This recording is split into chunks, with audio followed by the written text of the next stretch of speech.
ભગવાન શિવ કહે છે, શ્રાવણ મહિનામાં આ 5 છોડ લગાવો જેથી માતા લક્ષ્મીનો વાસ ઘરમાં રહે. શ્રાવણનો મહિનો એવો મહિનો છે જે સંપૂર્ણપણે ભગવાન શિવને સમર્પિત માનવામાં આવે છે અને સાથે સાથે આ મહિનામાં પ્રકૃતિ પણ તેના પૂર્ણ સૌંદર્યમાં હોય છે. ચારે બાજુ લીલોતરીનું સામ્રાજ્ય હોય છે. આજના આ વિડીયોમાં હું તમને જણાવીશ કે શ્રાવણના આ મહિનામાં કેટલાક છોડ લગાવવા ખૂબ જ શુભ માનવામાં આવે છે અને આ છોડ માત્ર આપણા જીવનમાં સુખ સમૃદ્ધિ લાવતા નથી, પરંતુ આપણી કિસ્મત પણ સુધારે છે. છોડ આપણને સકારાત્મક ઉર્જા પણ આપે છે અને ઘણા છોડ આપણા ઘરમાંથી નીકળતી નકારાત્મક ઉર્જાને દૂર કરે છે. એટલે આપણી કિસ્મતનો સંબંધ પણ છોડ સાથે જોડાયેલો છે. વાસ્તુશાસ્ત્ર પ્રમાણે દરેક ઘર માટે કેટલાક વૃક્ષો અને છોડ શુભ હોય છે. જો ભાગ્યનો સાથ મેળવવો હોય તો સદભાગ્ય લાવનાર આ છોડને ઘરમાં જરૂરથી લગાવવા જોઈએ. ઘરની સુંદરતા અને લીલોતરી વધારવાની સાથે સાથે આ વૃક્ષો પણ શુભ માનવામાં આવે છે. આજે આ વિડીયો દ્વારા જણાવીશું કે એવા કયા છોડ છે જે આપણી કિસ્મત પણ સુધારે છે. ચાલો જાણીએ તે વૃક્ષો અને છોડ વિશે. પરંતુ તે પહેલાં જો તમે પણ ઈચ્છો છો કે માતા લક્ષ્મીના આશીર્વાદ તમારા પર બની રહે તો આ ચેનલને સબસ્ક્રાઈબ કરો, વિડીયોને એક લાઈક કરો અને કમેન્ટ બોક્સમાં જય શિવશંકર જરૂરથી લખો. તમે વિડીયોને લાઈક જરૂર કરો, પછી તમે ભૂલી જાઓ છો. તમારી એક લાઈક અમને આગળ વિડીયો બનાવવાનું પ્રોત્સાહન આપે છે. 1. બીલીપત્રનો છોડ. શાસ્ત્ર અનુસાર ભગવાન શિવની પૂજા બીલીપત્ર વગર અધૂરી માનવામાં આવે છે. તેથી ભક્તોએ ભોળાનાથ પર બીલીપત્ર અર્પણ કરવું જોઈએ, કારણ કે ભગવાન શિવને બીલીપત્ર સૌથી પ્રિય હોય છે. શ્રાવણમાં બીલીપત્ર લગાવવાથી સુખ સમૃદ્ધિનો વાસ રહે છે. સાથે જ વાસ્તુ અનુસાર તેના છોડ ઘરમાં લગાવવાથી વાસ્તુ દોષ દૂર કરવામાં આવે છે.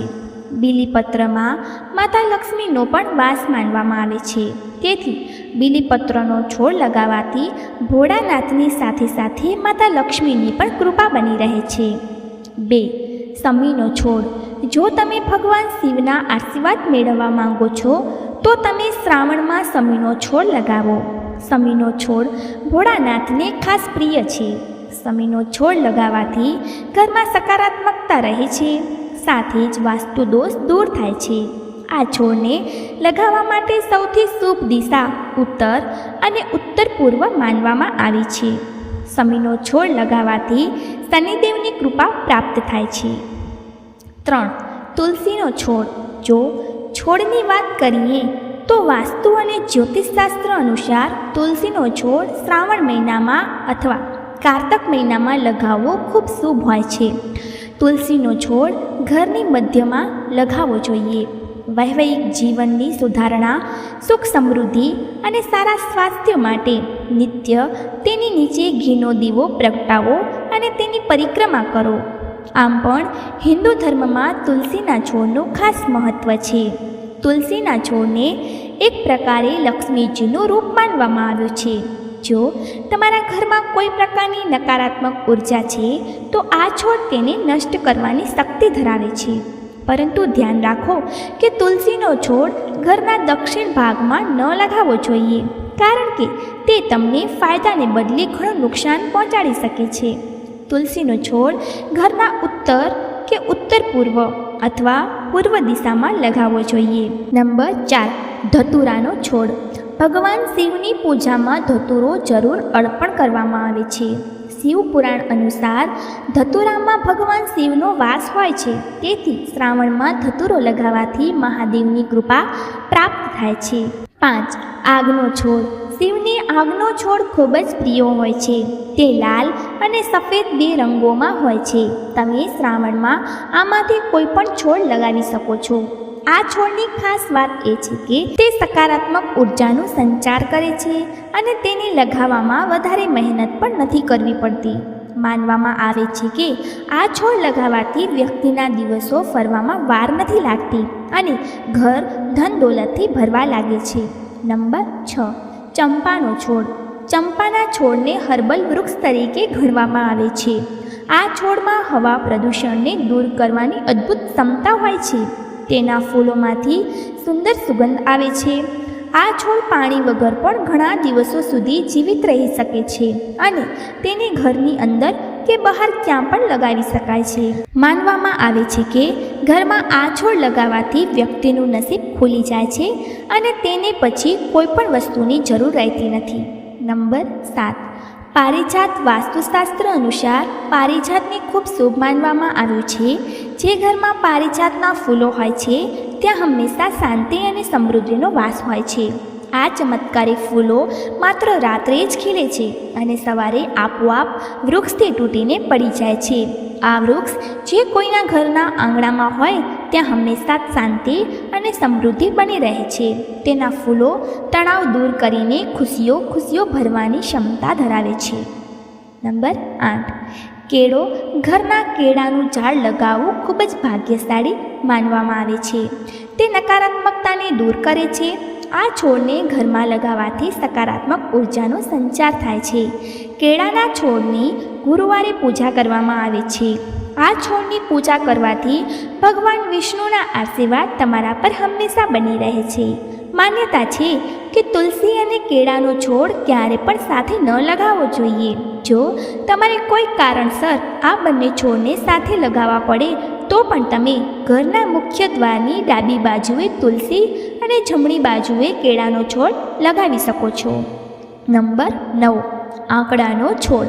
ભગવાન શિવને આંકડાના ફૂલો ખૂબ જ પ્રિય છે. તેથી શિવજીની પૂજામાં આંકડાના ફૂલનો ઉપયોગ કરવામાં આવે છે. જો તમે આ શ્રાવણમાં આંકડાનો છોડ તમારા ઘરમાં લગાવી લો તો ખૂબ સુખ સમૃદ્ધિ મળશે. ઘરમાં હંમેશા સકારાત્મક ઉર્જા રહેશે અને ધનની આવક વધશે. નંબર 10. રુદ્રાક્ષનો છોડ. રુદ્રાક્ષનો છોડ ભગવાન શિવનું સાક્ષાત સ્વરૂપ માનવામાં આવે છે. જો કોઈ શ્રાવણ મહિનામાં રુદ્રાક્ષનો છોડ લગાવે છે તો ભગવાન ભોળેનાથ સાક્ષાત પ્રગટ થઈને તેમને આશીર્વાદ આપે છે. નંબર 11. પીપળાનો છોડ. શ્રાવણ મહિનામાં તમે પીપળાનું વૃક્ષ પણ લગાવી શકો છો. તેને રોજ જળ આપવાથી અને પરિક્રમા કરવાથી સંતાન સંબંધિત દોષ અને સમસ્યાઓ નષ્ટ થઈ જાય છે.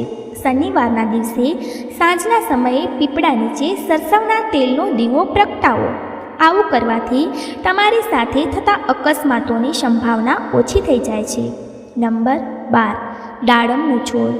શ્રાવણ મહિનામાં દાડમનો છોડ લગાવવો ખૂબ જ શુભ હોય છે, પરંતુ ધ્યાન રાખો કે તેને રાત્રિના સમયે લગાવો. તેને ઘરની સામે લગાવવાથી ઘરની નકારાત્મક ઉર્જા ખતમ થાય છે. આ ઉપરાંત ઉંબરાને જ્યોતિષમાં ચમત્કારિક વૃક્ષ કહેવામાં આવ્યું છે. શ્રાવણ મહિનામાં ઉંબરાનો છોડ લગાવવાથી જીવનમાં સુખ શાંતિ આવશે. નંબર 13. લક્ષ્મણાનો છોડ. લક્ષ્મણાનો છોડ વાસ્તુશાસ્ત્ર માટે ખૂબ શુભ હોય છે. તેમાં સાક્ષાત દેવીનો વાસ હોય છે. તમે તેને ઘરના બગીચામાં અથવા બાલ્કનીમાં કુંડામાં લગાવી શકો છો. તેનાથી ઘરમાં સુખ શાંતિ બની રહે છે. નંબર 14. હળદરનો છોડ. હળદરનો છોડ લગાવવાથી ઘરમાં નકારાત્મક ઉર્જા નથી રહેતી, તેથી આ છોડને ઘરમાં જરૂર લગાવવો જોઈએ. આ ઉપરાંત નાળિયેરના ઝાડ પણ ખૂબ શુભ માનવામાં આવે છે. જેમના ઘરમાં નાળિયેરના ઝાડ લગાવેલા હોય છે તેમના માન સન્માનમાં ખૂબ વૃદ્ધિ થાય છે. જ્યારે આંબળાનો છોડ ઘરમાં લગાવવાથી ઘરમાં બીમારીઓ નથી આવતી. સાથે જ ઘરમાં ગેંદા લગાવવાથી તમારો બૃહસ્પતિ મજબૂત થાય છે અને વૈવાહિક જીવન સુખમય રહે છે.